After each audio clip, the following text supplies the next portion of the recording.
Imagi sapuna mayam makhuramjari. Friend ngasidi fi tubagi video ni aina semjagadoribase fi je koi kurti ni ka kurti tuba madi kakpagi video se aigi viewer subscriber singna upload tawbiro na adum haibire ko adugi matungina ai video se semjabane ado adomna aigi channel asibu subscribe tawdribo gadi subscribe tawbiyu bell icon lambiyu ko video aini hek thagalapga adomda yam first oina yorona bagi aduga like tawbiro comment pibiro like tawragana aigi video se adomna kitang pahami habdo aina khangjaba ngami do comment tawbiragadi ko aigi subscriber se kanano habdo aina adum khara makhaidi khangbo ngamjai ko aduga aigi channel asida cooking video amadi koi stitching cutting ko fitubagi video se adum ai thagajayeba ado ai fitubagi video sidi yam toina thagatpase ai ngamjade kaigino habada aigi boutique tawba nachadebako aina fitubaje hobby oina sum tawjabanebako yumda adum free time da kitang time pass oina aina pamubagi adum tawjabani aduna aina video se yam toina upload tawbase ngamjadaba aduna maram oiraga aigi fitubagi video da subscribe tawbiriba yengbiriba singna waraubiroi haina khanjai adubo ai yariba makhaidi ai adum video se makhatana ai soidana upload adum leptana ai tawjagani cooking video amadi fitubagi video ko ani se adum ai soidana tawjagani aduna aigi cooking video gi subscriber sing amadi stitching gi video bu yengbiriba aigi subscriber sing viewer singna aigi channel asibu support tawbiyo aigi channel asi 4000 subscribers suba ngamjare ado mayamgi support tagini masi punamakse adubo aigi video sidi ko aigi subscriber singna yengbibagi changsi amna wali adubo makha tarakpadati aigi subscriber singna aigi video se yengbigani haina aina asa tawjai ko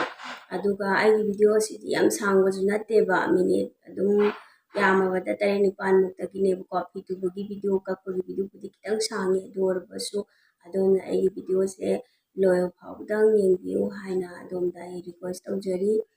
aduga aina ngasi tugadoriba kurti gi phi se sijenebako sije kanone cotton ni ko pure cotton ne ado masu yengbiu aingonda pakadra ado aina masi masu je pamena lorakpani saga sabaga ko aduga koi meter ani ga pawani ko aina lawjare base meter ani pawasna dum kurti ama tubagi diyane ko aduga koi makhagi ko pen diya roi ko masida hongragi saruk yaroi mathaki kurti khaktani ado adomna cholhaningbadugi chang matungina meter ani makhai bawda adum tawbirabasu yai aduga masi tubagi damakta size se kamaina lawdage haiba taragadine aina mamangi video da thagachagiba aikodi yam laina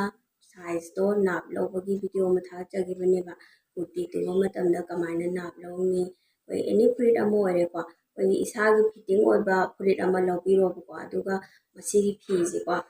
koi paana thopaga thamina adudaiduda thambiraga nallaga napto lawbiyoba aina mamangi video da nap lawbagi video do masigi kurti sineba aina maduda semjagiba video do ada masijine yam laina adum kakpa yabane adomsu adugi video do haidi follow tawbiraga kakpiro aduga adomna nap lawba hairagana adum lawbiraga kakpiro bako aduga ai haiba aigi video do sigi video sida ai link do description da soidana hapjarake aigi video asi adomna kitang kanai phai natraga kanagumba mida hayaningba tamhaningba ko cooking video ogera tubagi video ogera masigingje WhatsApp ta Facebook ta adum share tawbiba yai share tawbiyu adomna khanghanbiyu hayanbiyu adongi friends singdasu hauji fi kakpagi video se makhatana yengminarase fi kakpa matamda fi je sumaina manung mapanje onthokpiro si marak leiredana marak sida aikoina mayung do ina sumaina fold tawsanbiro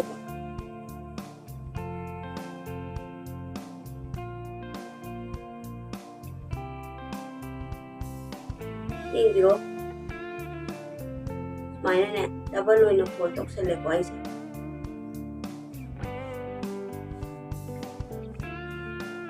ꯐꯤꯁꯤꯒꯤ fold ꯇꯧꯕ ꯁꯥꯏꯖꯁꯦ ꯁꯣꯝꯗ ꯂꯩꯔꯦꯀꯣ ꯑꯗꯒꯤ phone ꯃꯌꯨꯡꯗ phone ꯇꯧꯔꯤꯕꯁꯤꯁꯨ ꯁꯤꯗ ꯂꯩꯔꯦꯕ ꯍꯧꯖꯤꯛꯁꯦꯀꯣ sida double ama four layer oire somda koi close oiba side se fold tawbagi close oiba side se asom jidana noksam la ka duni ko somgi open thangba side se na koi slip side la ka duni ko lo hoji nap matung na kak na ba tawrasi size se ai se kidang free size ta tu bane ko ai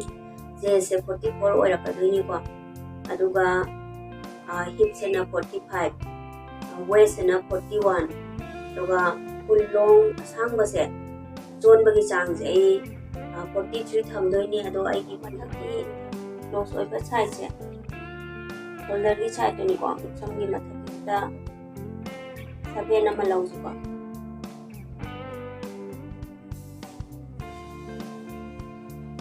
7 layer ko 7 jidagi ko na ngok se kyam lawhaning bado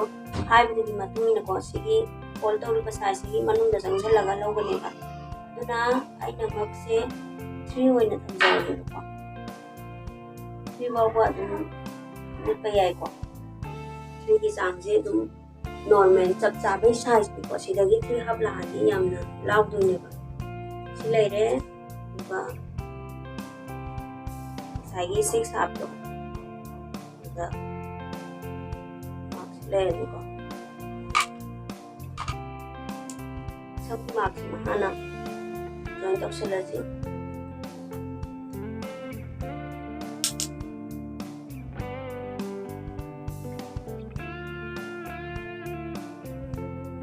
masi layer ko do aduna hening bagi chang do hening ko design sina kai oidage habado ba ma to ki duga back side ki se la hawla ji je back side ki sina 3 oina lawjara ke 3 ga layer ko ya sila back side ki oi ne ngak samje ko sila ire duga mu akuna side ki je mu to ko friend si khangbire ko si je friend aina si thamliba mark se ngaksam gi saruni ko si je phi dugi pol oiba side to ni aduga mayung dani ko aina side tujagi bido si laire ado ngaksam je kamai lawdage ha do yeng ko ekoina ngaksam je cholhaning bagi chang dugi matung ina ko aina hoji 6 half ta mark se thamjare ba 6 half ta aina cholhaninge aduga mo manung jidana kaya manung changhaninge hab do aina 3 lawjare ko 3 sida se mark se thamjare mathak sida su 3 dani ko thamjari base thamjare ko aduga sigi line ani je join toksale adomne scale am toraga tawbire ko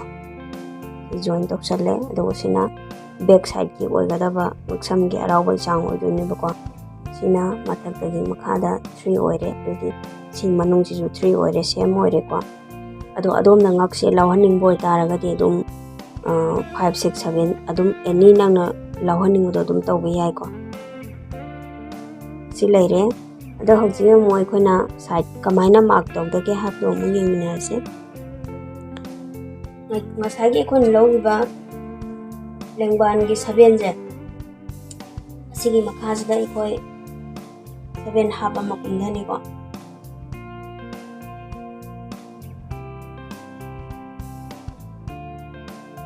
duga mase join tokshan biro lawgi nap dugi matung na am bolje toubiyu ko lere ko 11 jida mark thambiro sida ko duga sidegi ko 11 jida nama am thambiro join tokshan biro ko silere sina koi gi arm hole gi ora kadune ba bapta mirabra sina chest ki size laire sina arm hole laire uga sina ngaksam laire wa sina back side laire sina front side leire aduga masina sigi side sina shoulder leire ko si leire aduga akoina amu hauji 11 da mark se thamme ko 11 da thammi base akoi ki chest ki size oidoni ko aduga masida 2 inch ama extra hapsele ko masina extra pinan oidoni ba adu masim leijare masagi akona chest ki mark diba amol gi sida 7 half ndara ki base masigi mapa sida ki akoi makha sida amu thaje ko oina masida waist ki nap la kadini ko 7 inch ama makha kumda je ko 7 inch ama kumdare aduga amuk sumu 8 half namaga kumdare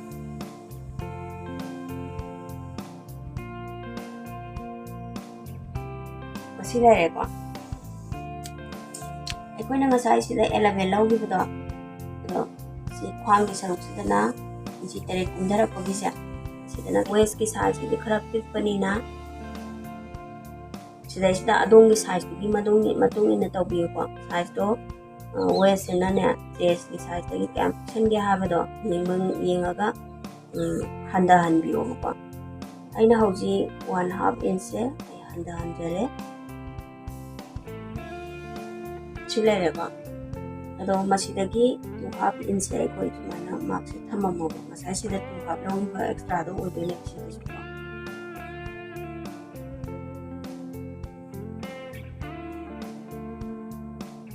duga mo aikoina ngasai sida 8/2 tare ko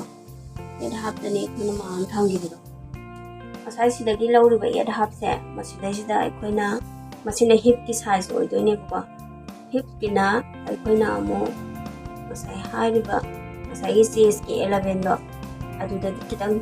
chang lawgane ba ko masida aikoina 1/2 se plus option ne ko 12 inch da mark se thamane aduga sai asigi jijo mo aikoina 2/2 extra do lawga mark se thambiramu waist ki size dagi makhada 8/2 inch makha kumda base asije koi hip ki oidine ko hip ki oibase hip sidi koina sa body sida kitang mana khara hena chawbani na ko masagi chest ki 11 inch tu dagi ko koina 1/2 inch na plus option ne sida ado adong size bi matung ina tawbiyu ko koi hauji asai thangi ba marks ni join option la ko masina chest ki leire waist ki leire hip ki leire ko aikoina haiba marks ni phangne hawise join option la si ado adomna skin je cup oiba laitraga suna kanu oiba dum lawbiyu straight adum yabani straight oiba skin duna dum sijanaba yai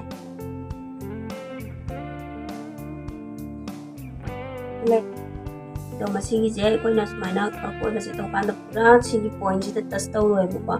kitang haigat ro ko sumaina doga dai lai ji amma makha mu su mata ka khat ro doga kap mana kap se ko bi ro ko lai re ba doga sisina ana kitang ta han bi bo ko sile ko doga koina matai ki oiba ngasai extra lo se join option laji ko asiji di aikoina adum extra thambani ko je pikpa yai chawi yai ona adona aikoina pinan tham pujabani ko masi leire ko slip se kamaina round of the si ko kap or sem tu se amuk sem ma ko masi har je yengyo hana bajana si box sama leidana si corner se dagi papalomda ko papalom sida akoina hauji 1/2 inch ama law ni mark thamane ba muka amana 1 inch ta thamane ba ko akoina asi mark thamjare ko duga amu asigi mathakgi makhada 3 inch kumdharakane ba ko mathakgi makhada 3 inch kumdharakane ꯑꯗꯨꯒ ꯑꯃꯅ ꯈꯤꯇꯪ ꯃꯅꯨꯡꯗ ꯈꯤꯇꯪ 1/2 inch ꯐꯕꯥꯠꯇꯕꯤꯗꯀꯣ 2 centimeterꯒꯨꯝꯕꯁꯤ ꯃꯅꯨꯡ ꯆꯪꯁꯤꯟꯕꯤꯌꯣꯕ ꯁꯨꯃꯥꯏꯅ point ꯑꯃ ꯊꯝꯕꯤꯌꯣꯕꯀꯣ ꯊꯝꯃꯦꯀꯣ ꯑꯗꯨꯒ ꯍꯧꯖꯤꯛ ꯑꯩꯈꯣꯏꯅ ꯁꯤꯒꯤ ꯃꯄꯥꯟ ꯊꯪꯕꯁꯦ ꯍꯥꯟꯅ ꯖꯣꯏꯟ ꯇꯧꯁꯤꯀꯣ ꯁꯨꯃꯥꯏꯅ ꯂꯧꯕꯤꯔꯣꯀꯣ ꯁꯤꯗꯒꯤ ꯍꯥꯟꯅ ꯂꯧꯕꯤꯔꯣ ꯑꯩꯈꯣꯏ ꯆꯦꯁ ꯄꯣꯏꯟꯁꯦ ꯇꯆ ꯇꯧꯔ ꯀꯛꯀꯗꯕꯅꯤꯀꯣ ꯂꯧꯒꯗꯕꯅꯤ ꯁꯨꯃꯥꯏꯅ ꯁꯤꯗꯩꯁꯤꯗꯀꯣ ꯇꯆ ꯇꯧꯕꯤꯔꯣ ꯑꯗꯨꯒ sumana lawbiro si point tas to no si dum straight le jare dana aduga amu aikoina si makhagi se makhagi apikpa 1 inch lawri se aikoi front side ki oitune ko asi ji ki ju aikoina lawu matamna masigi is ki point ji sida dum aikoi tas to ni ko tas to ros mai sida um tas to rane ba aduga sumana tang manu ya jangjan biro si ko aduga sumana atak sumana to ko atak pau se ko biro ba aikoi si to sina ko aikoi gi mang do ko gi jaga da am hol gi pi je chupa ga lai ba do atu pa ga ne si khangbi re ko sina back side lai re sina front side lai re ko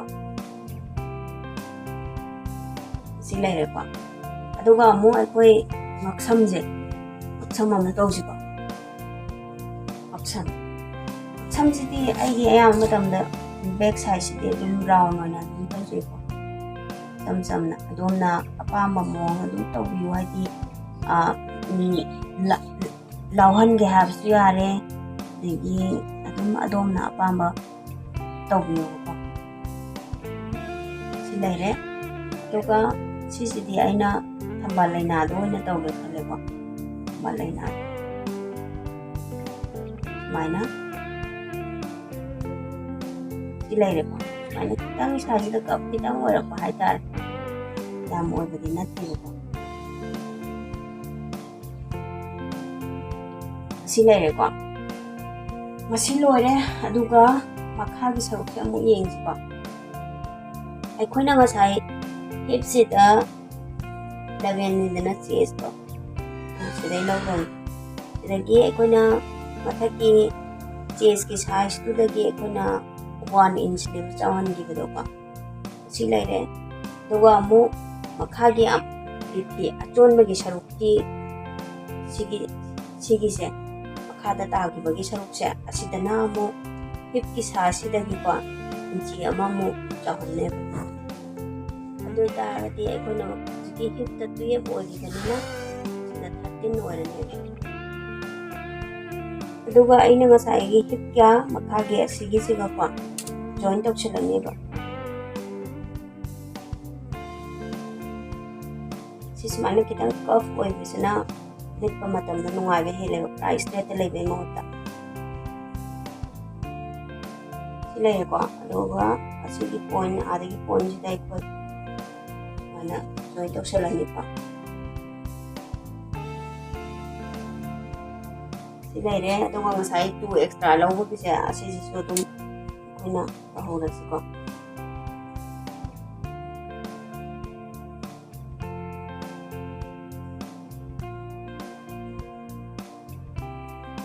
laire ko ekoi gi chi saruk sidai straight asmaina laije ekoi kanagumba size chawbu yawe ko aduna maina price straight la pasigi mahutta ko maina sidai sida kitang 1 centimeter gumba se sigi ta khaije sidai kitang chathon biro maina ko duga sigi maina join to mo yamna to ka dabana tek tan ka kiwani ko aduga tmbiyu ko maduna lepa matam da comfortable oibe hendu ne ba sisi man hoji mark thambadi lojare adu wai mam friend da ko koi gi bhap ta na bai amuka dum haijage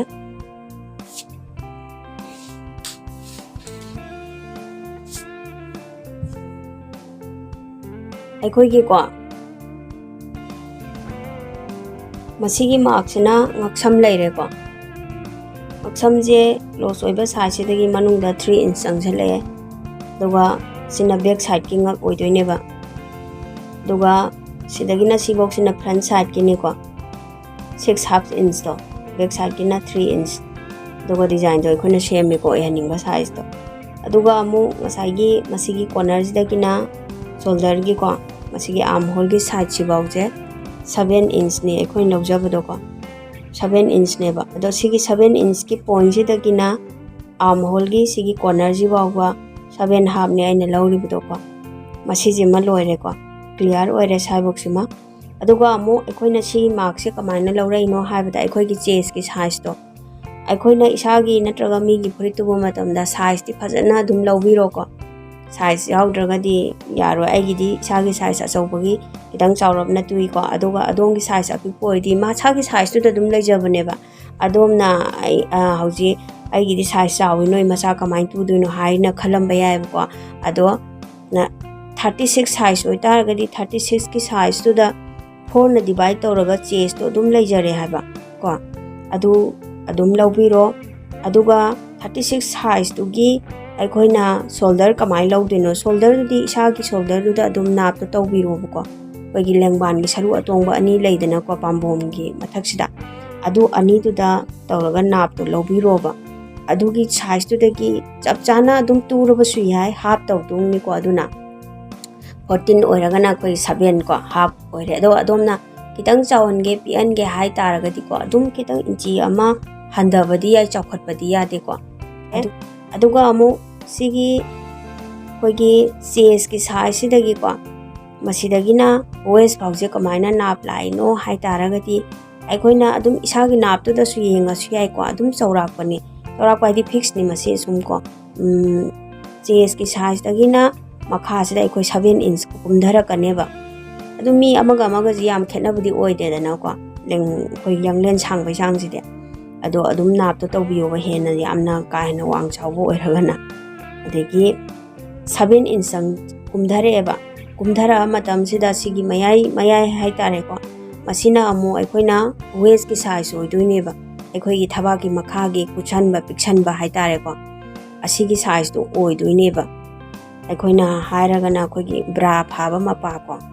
ꯕ꯭ꯔꯥ ꯐꯥꯕ ꯃꯄꯥꯒꯤ ꯈꯤꯇꯪ ꯀꯨꯝꯊꯔꯛꯄ ꯈꯥꯏ ꯑꯗꯥꯏ ꯄꯤꯛꯁꯟꯕꯗꯣ ꯑꯣꯏꯗꯣꯏꯅꯦꯕ ꯁꯤꯁꯦ ꯃꯁꯤꯅꯦꯕ ꯑꯗꯨꯒꯤ ꯅꯥꯞꯇꯨꯁꯨ ꯂꯧꯕꯤꯔꯣ ꯑꯗꯨꯒ 4ꯅ ꯗꯤꯚꯥꯏꯠ ꯇꯧꯔꯒꯅꯦ ꯇꯧꯕꯤꯌꯣꯕ ꯑꯩꯅ ꯍꯥꯏꯕꯗꯤ ꯁꯤꯗꯒꯤ ꯁꯤꯗ ꯏꯟꯆꯤ 1.5 ꯍꯟꯊꯔꯒ ꯄꯤꯛꯁꯜꯂꯣ ꯍꯥꯏꯕꯁꯦ ꯃꯤꯒꯤ ꯁꯥꯏꯖꯀꯤ ꯃꯇꯨꯡꯏꯜꯂꯦꯕꯀꯣ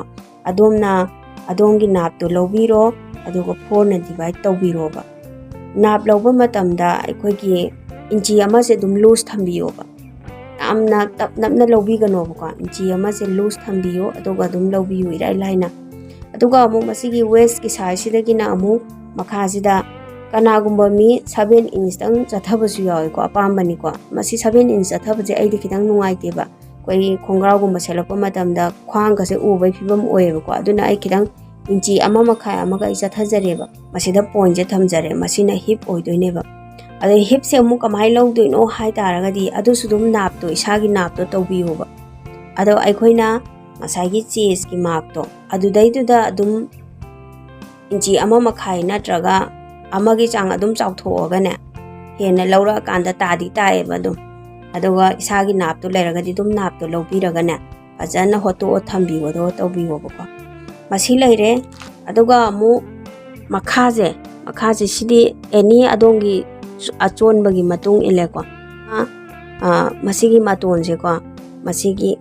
ꯍꯤꯞꯀꯤ ꯁꯥꯏꯖꯁꯤꯗꯒꯤꯀꯣ ꯏꯟꯆꯤ 1.5 ꯆꯥꯎꯊꯣꯛꯍꯜꯂꯦꯕ ꯏꯟꯆꯤ 1.5 ꯆꯥꯎꯊꯣꯛꯍꯟꯕꯤꯌꯣꯕ ꯑꯗꯨꯒ ꯃꯥꯔꯛꯇꯣ ꯊꯝꯕꯤꯔꯣ ꯑꯗꯨꯒ ꯑꯩꯅ ꯑꯁꯤꯗꯩꯁꯤꯗ ꯂꯥꯏꯟ ꯑꯃ ꯁꯦꯀꯦꯟ ꯂꯥꯏꯟ ꯑꯃ ꯂꯩꯔꯤꯁꯦ ꯁꯥꯏꯗꯇ ꯃꯁꯤꯗꯒꯤ ꯑꯩꯈꯣꯏꯒꯤ ꯁꯤ ꯁ꯭ꯇ꯭ꯔꯤꯆ ꯂꯥꯏꯟ ꯑꯣꯏꯗꯣꯏꯅꯦꯕꯀꯣ ꯁꯤ ꯃꯅꯨꯡꯒꯤꯁꯦ ꯁ꯭ꯇ꯭ꯔꯤꯆ ꯂꯥꯏꯟꯅꯤ ꯃꯁꯤꯗꯒꯤ ꯑꯩꯈꯣꯏꯅ ꯑꯦꯛꯁꯇ꯭ꯔꯥ ꯐꯤꯅꯟꯅꯦꯕ ꯁꯤ ꯊꯝꯃꯛꯏꯁꯦ ꯏꯟꯆꯤ 2 ꯃꯁꯤꯗꯤ ꯀꯝꯄꯜꯁꯔꯤ ꯊꯝꯕꯤꯌꯨꯀꯣ ꯑꯗꯣꯝꯅ ꯐꯤ ꯄꯤꯛꯑꯒꯁꯨ ꯏꯟꯆꯤ 1.5 ꯐꯥꯎꯗꯤ ꯁꯣꯏꯗꯅ ꯊꯝꯕꯤꯒꯗꯕꯅꯤ ꯃꯁꯤ ꯂꯩꯔꯦꯀꯣ ꯑꯗꯣ ꯍꯧꯖꯤꯛꯁꯦ ꯑꯩꯅ ꯇꯧꯗꯣꯔꯤꯕꯁꯦꯀꯣ ꯁꯤꯗꯤ ꯏꯁꯥ ꯕꯣꯗꯤꯒꯤ ꯄꯥꯔꯠꯁꯦ ꯑꯣꯏꯈ꯭ꯔꯦꯕ ꯑꯗꯨꯒ ꯍꯧꯖꯤꯛ ꯐꯤ ꯂꯦꯝꯃꯛꯏꯗꯅ ꯁꯤꯗ ꯐꯤ ꯂꯦꯝꯃꯛꯏꯕ सिदा डिजाइन यावरिजे डिजाइन सिना आई मखादसु हापकदुनेबको अदगी सिगी फीसिदगी पाम्बोमसु लौदुनेबा अदु मसी लैरे सिदगी पाम्बोम लौरानेको अदुगा चोलहनिंगबा अदगी कैदोनिंगबा डिजाइन हापनिंगबा सिगी डिजाइन सिंगजे मखाजिदा मरम अम ताइसलगा अदुम यारनी बाप ताबिरेको अदु हौजिक कासी कक्पा मतमदा फीजे नम्मा नम्मा कक्पियुको आर्म होल की बैक साइड की ओइबा मार्क से असिदा हाना कक्पियुको फ्रंट साइड की दी कोना ककदबनी अदुगा सिगी साइड ता लाइबा लाइन जे असिदा सिदा ओइना ककदबनी को अखोना कक्पा मतमदा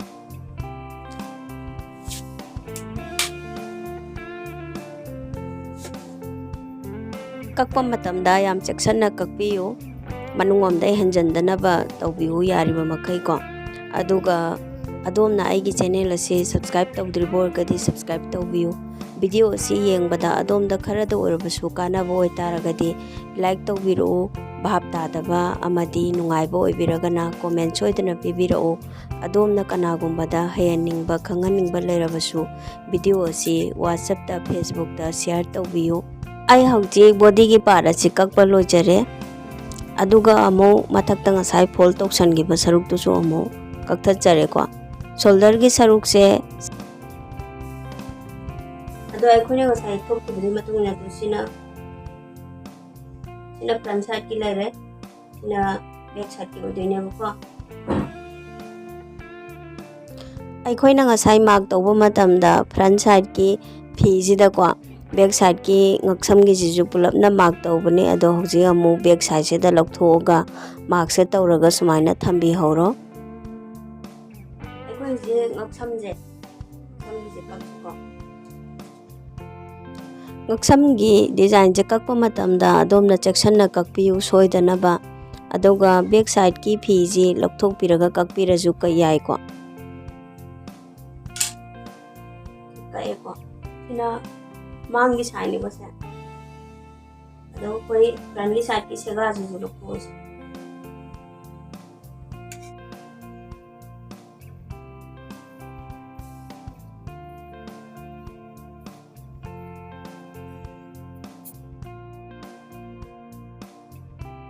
बैक साइड के नेक डिजाइन से सेम से अदुगा मसे अमु कटिंग औरसी बैक साइड के नेक से अदोमना अपाम्बा डिजाइन अदुम तौबियो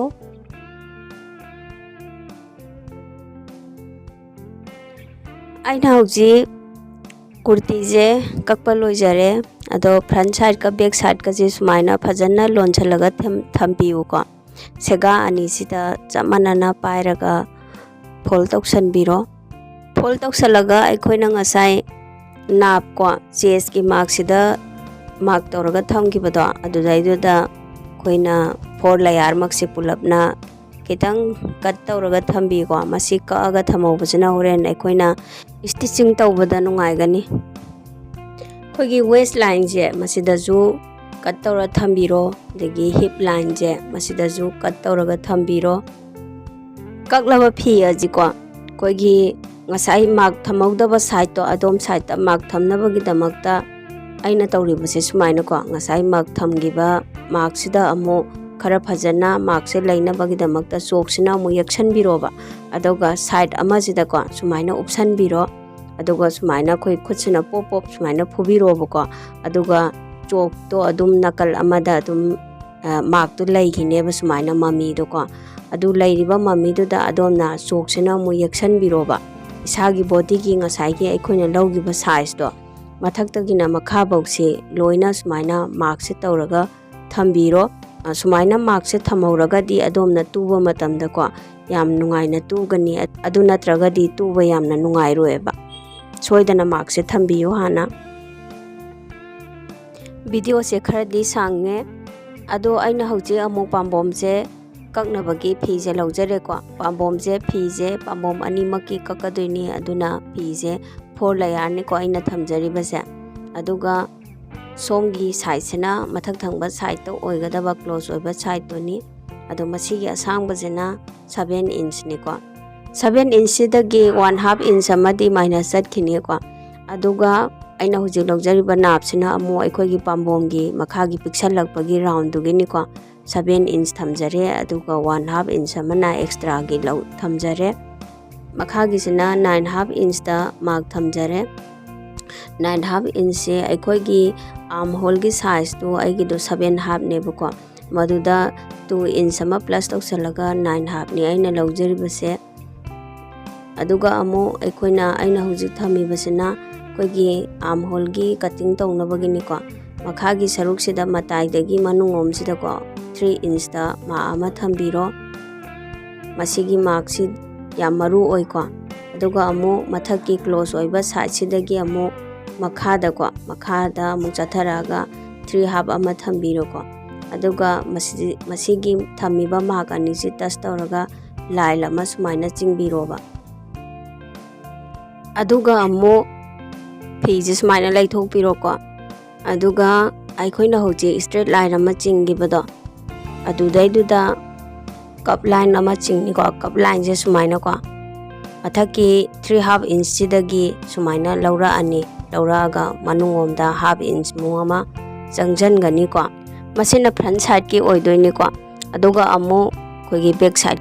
ꯕꯦꯛ ꯁꯥꯏꯗꯀꯤꯁꯤꯅ ꯂꯩꯔꯤꯕ ꯁꯇ꯭ꯔꯦꯠ ꯂꯥꯏꯟꯗꯨꯒꯤ ꯃꯄꯥꯟꯂꯣꯝꯗ ꯑꯣꯏꯅ ꯀꯞ ꯂꯥꯏꯟꯁꯦ ꯁꯦꯝꯃꯒꯀꯣ ꯌꯦꯛꯀꯅꯤ ꯁ꯭ꯂꯤꯞꯁꯤꯒꯤ ꯍꯧꯖꯤꯛꯁꯦ ꯃꯥꯔꯛ ꯊꯝꯕ ꯂꯣꯏꯔꯦꯀꯣ ꯑꯗꯨꯒ ꯍꯧꯖꯤꯛ ꯀꯛꯄꯁꯤꯅ ꯑꯃꯨꯛ ꯀꯛꯄ ꯃꯇꯝꯗ ꯑꯩꯈꯣꯏꯅ ꯃꯄꯥꯟ ꯊꯪꯕꯁꯦ ꯍꯥꯟꯅ ꯀꯛꯀꯅꯤꯀꯣ ꯕꯦꯛ ꯁꯥꯏꯗꯀꯤꯁꯦ ꯃꯁꯤ ꯀꯛꯊꯠꯆꯔꯦ ꯑꯗꯨꯒ ꯑꯃꯨꯛ ꯑꯩꯈꯣꯏꯅ ꯐꯤꯁꯦ ꯁꯨꯃꯥꯏꯅ ꯑꯣꯄꯟ ꯇꯧꯔꯅꯦꯕꯀꯣ ꯂꯌꯥꯔ ꯑꯅꯤꯅꯤꯀꯣ ꯐꯤꯁꯦ ꯑꯗꯣ ꯐꯤꯁꯦ ꯊꯝꯕ ꯃꯇꯝꯗ ꯑꯩꯈꯣꯏꯒꯤ ꯃꯄꯥꯟ ꯑꯅꯤꯗꯣ ꯃꯃꯥꯏ ꯑꯣꯟꯁꯤꯟꯅꯍꯟꯕꯤꯌꯨꯀꯣ ꯑꯗꯨꯒ ꯐ꯭ꯔꯟꯠ ꯁꯥꯏꯗꯀꯤꯗꯣ ꯑꯃꯨꯛ ꯉꯁꯥꯏ ꯈꯔ ꯃꯅꯨꯡ ꯊꯪꯕ ꯑꯣꯏꯈꯤꯕ ꯀꯞ ꯂꯥꯏꯟꯗꯣ ꯑꯗꯨꯗ ꯑꯃꯨꯛ ꯀꯛꯑꯅꯤ ꯃꯁꯤ ꯂꯩꯖꯔꯦ ꯑꯩꯒꯤꯁꯦ ꯁ꯭ꯂꯤꯞ ꯀꯛꯄꯒꯤꯁꯦ ꯑꯗꯣ ꯁ꯭ꯂꯤꯞꯁꯦ ꯆꯣꯟꯕꯒꯤ ꯆꯥꯡꯁꯤꯗꯤ ꯑꯗꯣꯝꯅ ꯂꯧꯅꯤꯡꯕ ꯆꯥꯡ ꯑꯗꯨꯝ ꯂꯧꯕꯤꯌꯨꯀꯣ ꯑꯩꯒꯤꯁꯤꯗꯤ ꯈꯤꯇꯪ ꯄꯤꯛꯄꯅꯤ ꯑꯗꯨꯒ ꯑꯩꯈꯣꯏꯒꯤ ꯑꯄꯤꯛꯄꯁꯨ ꯑꯁꯥꯡꯕꯁꯨ ꯁ꯭ꯂꯤꯞ ꯂꯧꯕꯒꯤꯁꯤꯗꯤ ꯆꯞ ꯃꯥꯟꯅꯩꯀꯣ 3 ꯏꯟꯆ ꯅꯠꯇ꯭ꯔꯒ 3/2 ꯏꯟꯆꯇꯣ ꯃꯊꯛꯇꯒꯤ ꯃꯈꯥꯒꯤ ꯑꯗꯨ ꯆꯞ ꯃꯥꯟꯅꯩ ꯑꯗꯣ ꯃꯁꯤꯅ ꯑꯃꯨꯛ ꯑꯩꯈꯣꯏꯒꯤ ꯉꯛꯁꯝꯒꯤ ꯐꯤꯅꯟ ꯊꯝꯕꯒꯤꯗꯨꯅꯤꯀꯣ ꯑꯗꯣꯝꯅ ꯐꯤ ꯃꯔꯥꯡ ꯀꯥꯏꯔꯒꯅ ꯉꯛꯁꯝꯒꯤ ꯗꯤꯖꯥꯏꯟꯗꯣ ꯊꯝꯃꯒ ꯐꯤ ꯑꯄꯥꯛꯄꯗꯨꯗ ꯀꯛꯄꯤꯔꯣ ꯑꯗꯨꯒ ꯅꯠꯇ꯭ꯔꯒꯅ ꯁꯨꯃꯥꯏꯅ ꯑꯗꯨꯝ ꯐꯤꯁꯦ ꯄꯇꯤ ꯑꯣꯏꯅ ꯀꯛꯄꯤꯔꯣꯀꯣ ꯏꯟꯆꯤ 2-2ꯗ ꯑꯗꯨꯒ ꯖꯣꯏꯟ ꯇꯧꯁꯟꯕꯤꯔꯒ ꯉꯛꯁꯝꯒꯤꯗꯣ ꯍꯥꯞꯆꯤꯟꯕꯤꯔꯣ ꯃꯁꯤ ꯂꯩꯖꯔꯦ ꯑꯩ ꯉꯁꯤꯒꯤꯗꯤ ꯐꯤꯁꯦ ꯀꯛꯄ ꯂꯣꯏꯖꯔꯦ ꯃꯊꯪꯗ ꯇꯨꯕꯒꯤ ꯚꯤꯗꯤꯑꯣ ꯑꯃꯨꯛ ꯁꯦꯝꯖꯔꯛꯀꯦ